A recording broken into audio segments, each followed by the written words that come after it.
Karena Hmm. menurut saya di tengah situasi ekonomi yang kena pandemi, Ya, pemulihan ekonomi yang belum terjadi di sektor real dalam artian benar-benar di masyarakatnya ya, daya beli upah belum terungkit ya, artinya belum belum ada ekonomi yang bergerak lah. Tapi yang saya lihat pemerintah tidak mau menurunkan belanja. Itu yang jadi masalah. Kementerian Keuangan resmi mengumumkan kenaikan tarif pajak pertambahan nilai atau PPN mulai tanggal 1 April 2022.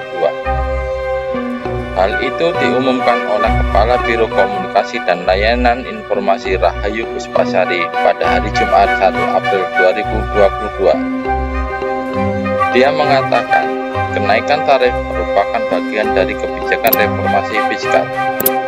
Selain kenaikan tarif BPN, pemerintah juga menambah lapisan pajak penghasilan atau PPh orang pribadi untuk pendapatan di atas 5 miliar.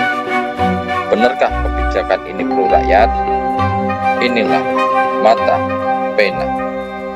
Sahabat Mata Pena, kebijakan tersebut merupakan bagian tidak terpisahkan dari reformasi perpajakan dan konsolidasi fiskal sebagai fondasi sistem perpajakan yang lebih adil, optimal, dan berkelanjutan, ucap Rahayu. Penyesuaian tarif PPN merupakan amanat pasal 7 Undang-Undang Nomor 7 Tahun 2021 tentang harmonisasi peraturan perpajakan atau UU HPP. Namun ada sejumlah barang dan jasa yang bebas PPN, termasuk sembako atau bahan-bahan pokok yang dibutuhkan masyarakat.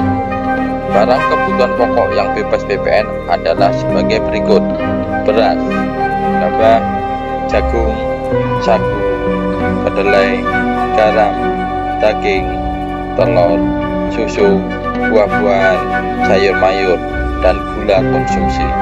Sahabat Mata Pena, selain sembako, beberapa jasa juga diberikan pembebasan tarif PPN, diantaranya adalah jasa kesehatan, jasa pendidikan, jasa sosial, jasa asuransi, jasa keuangan, jasa angkutan umum, dan jasa tenaga kerja. Barang-barang non-sembako yang bebas pajak seperti vaksin, buku pelajaran, kitab suci, biaya sambung atau pasang, dan biaya beban tetap listrik kecuali untuk rumah tangga dengan daya di atas 6.600 volt, rusun sederhana, rusunami, rumah sakit, serta rumah sangat sederhana. Kemudian jasa konstruksi untuk rumah ibadah dan jasa konstruksi untuk bencana nasional, mesin, hasil kelautan, perikanan, peternakan, bibit atau benih, pakaian, pakan ternak, pakan ikan, bahan pakan, dan lain-lain. Sahabat Mata Pena, selain barang dan jasa yang diberikan fasilitas bebas PPN, pemerintah juga menetapkan barang dan jasa yang tetap dibebaskan dari PPN. Yang pertama, barang yang merupakan objek pajak daerah, seperti makanan dan minuman yang disajikan di hotel, restoran, rumah makan, warung, dan sejenisnya. 2. Jasa yang merupakan objek pajak daerah, seperti jasa penyediaan tempat parkir, jasa kesenian dan hiburan, jasa perhotelan, dan jasa buka atau catering. Ketiga, uang emas batangan untuk kepentingan cadangan devisa negara dan surat berharga. Keempat, jasa keagamaan dan jasa yang disediakan oleh pemerintah.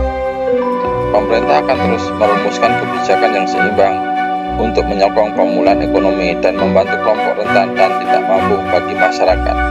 Bagaimana menurut kalian? Jika ada pendapat, kritik, dan saran, silakan tulis di kolom komentar.